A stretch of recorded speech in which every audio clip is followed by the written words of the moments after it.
through structured field surveillance conducted in Lagos, Enugu, and the FCT, combined with systematic digital monitoring between October to December 2025, we documented 781 nicotine and tobacco-related products, of which 573 falls within the category of new and emerging nicotine products. We are unequivocal that the critical endorsement of permissive regulation of these products would jeopardize Nigeria's hard-won gains in tobacco control and risk entrenching new cycle of nicotine dependence among the generation that should be protected. Just disguises their danger and accelerates market penetration. When we set out to do this research, one thing we wanted to understand is what extent these products have become embedded in our environments, in our commercial retail markets, in our digital ecosystems. And for us, the key implications of this embeddedness was how does it influence our tobacco and nicotine governance, especially seeing that most of the persons that at which these products are targeted at are young persons in the country. And if you know how much population of young persons we have, you know that 70% of our demographic is constituted of young persons, and you know what that means. So, but we wanted to see how the exposure to these products are influencing young persons, their vulnerability, and how this is contributing to the risk and burden of non-communicable diseases in the country. So you may ask, what are new and emerging nicotine and tobacco products?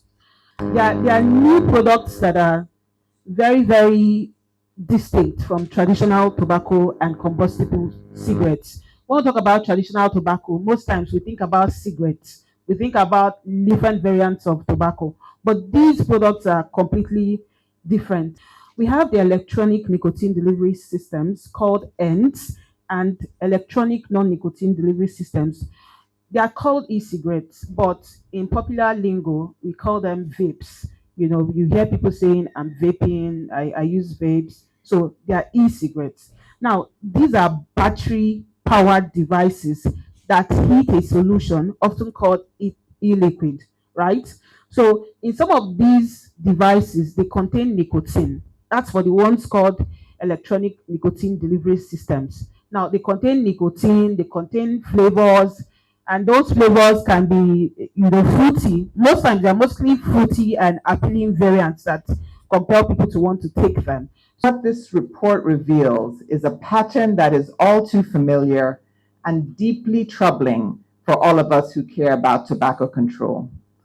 The findings point to the tobacco industry's continued efforts to recruit new unwitting victims to addiction to sustain profit and replace the millions of consumers lost to disease and premature death every year. All nicotine delivery systems should be incorporated into the excise time framework, in such a way that affordability does not drive youth experimentation or product substitution. At the same time, digital promotion, influencer marketing, and online sales channel must be explicitly regulated, with age verification system that must be enforceable and robust and subject to compliance monitoring. At the moment, we seem not to have such. And also, three, establish mandatory cross-agency coordination. What we seem to have at the moment now is what we refer to as isolated intervention. Government institutions responsible for health, trade standardization, customs, and consumer protection should, as a matter of fact, operate under a unified national framework for nicotine product regulation. We cannot allow industry with history of deception to determine and to decide what public health standards look like. Four, there's need for us to also be more critical of close advertising, promotion, and sponsorship loopholes, which the industry is currently leveraging. All restrictions must, apply to conventional tobacco products, and this should be extended to cover every nicotine product category, including emerging devices like the ones Nicola showed us.